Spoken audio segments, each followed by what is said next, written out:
Okay, guys. Straight up, this is a bad shot to me. I know you want to get the ball in Luka's hand in this situation, but this is just not a good shot. You know what I mean? I think with 3.4 seconds left and you're down 2, you get a better look than this. I think right here, obviously, this was the play the whole time. You can tell because Dwight Powell is literally by himself under the basket, and he leaves to go and box out Amir Coffey. So the plan was to get Luka into this left wing that he loves, this spot that he loves, and shoot a 3, and he just bricked it. I mean, not a good shot. Like, that's not an easy shot at all. Very low percentage shot. I don't think that's a good shot. I saw a lot of people on Twitter saying that, oh, I'm not mad at that look. I honestly am. Like, you can't draw anything out better than that, but we could go to overtime, man. We can go to overtime. I get trying to put the ball in 77's hands, but when it's obvious that you're going to go Luka's way and then the other team's going to send their entire defense at him, maybe you draw something up to look for Dwight Powell in this situation. But I guess I do understand it. Mavs lose this one, and it was a tough loss. I'm not going to lie to you. Like, this loss kind of hurts, especially considering the others played like garbage. Like, I don't usually like doing that, but they were garbage tonight. I mean, Luka went off for 45. I think he had something like 24, whatever it was, 24, 26 in the fourth quarter. Like, he was going nuts in the fourth quarter of this game to make this game winnable for the Mavs. You see, he was a +8.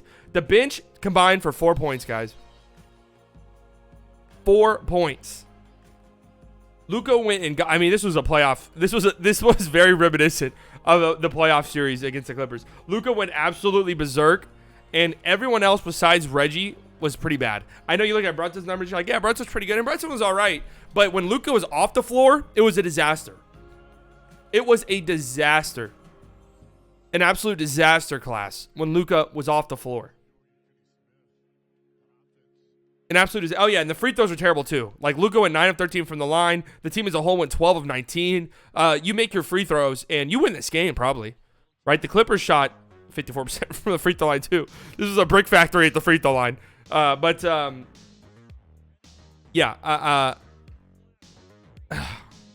to say. Reggie played good again. Luka played good. Brunson played good when Luka was on the floor, right? Was hitting his catch and shoot 3-point opportunities. But when Luka left the floor, it was bad. And this was just a terrible performance from the bench. Maxi's just so...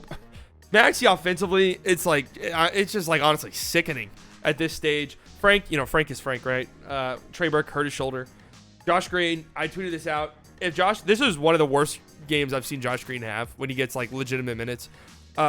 If Josh Green does not develop a legitimate offensive game, I just struggle to see Josh Green get, a ton of minutes in the future. That's just, unless he develops an offensive game of some sorts, a consistent one, it's going to be hard to see him get consistent minutes. Now, of course, Spencer Dinwiddie, Davis Bertans did not play tonight.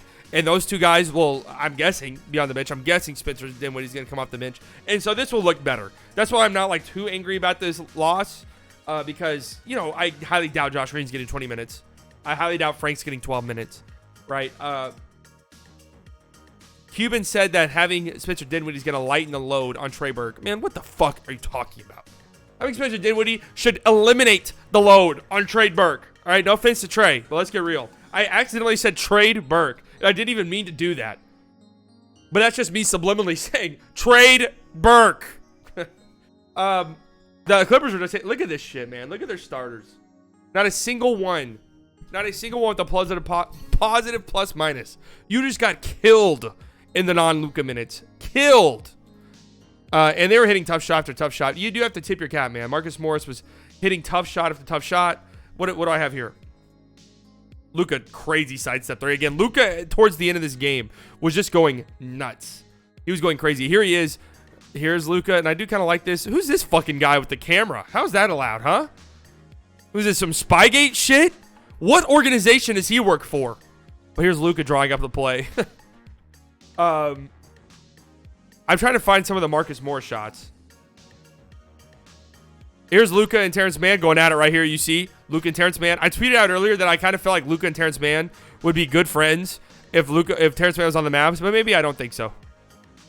Maybe I take that back. Maybe I take that back. I mean, Marcus Morris was just hitting shots like these tonight. Tough shot after tough shot. I haven't said in the past I wish Marcus Morris was a Mav. I know that we have our history with Marcus Morris, but Jesus Christ. Those are tough. I mean, those are good contests. That's just Marcus Morris hitting tough shots. Terrence Mann hit like some tough shots. Reggie Jackson had some tough shots. Reggie Jackson had a 5-point possession down the stretch of this game. And I will say this. I'm actually concerned about the rim protection of this team. I'm ready to move on from Chris Epps, whatever. But tonight, when the Mavs desperately needed stops, it was like the Clippers were getting to the rim at will. And finishing at the rim at will with just zero, very, very little resistance, if any at all. You know what I mean? So, I'm not going to like bang the desk or freak the fuck out after this game. Honestly, 4 points off the bench is terrible, obviously, but your two best bench players probably, or at least not Bertans, but Dinwiddie's immediately going to be your best player off the bench. He wasn't even here tonight, and Bertans isn't here, so, whatever. Again, Luka went off tonight. Again, Luka's going to win Player of the Month in February. I feel very, very confident about that. And then we can start the MVP push. MVP push.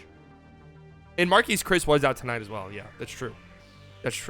But, Mavs lose this one. It kind of felt like you weren't going to sweep the Clippers, right?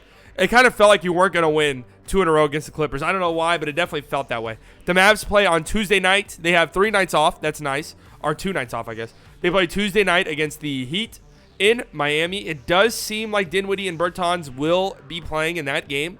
So I'll be obviously going live. We hit 3,000 subscribers tonight. Thank you guys very much. My goal is 10,000 by the end of the season. I know I have to work harder for that.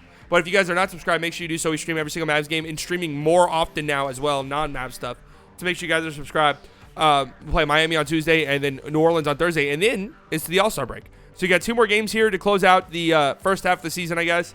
Let's win both of these. Winning in Miami would be great, right? But you obviously want to take care of business against New Orleans. So I'll see you guys on Tuesday. Okay? Okay.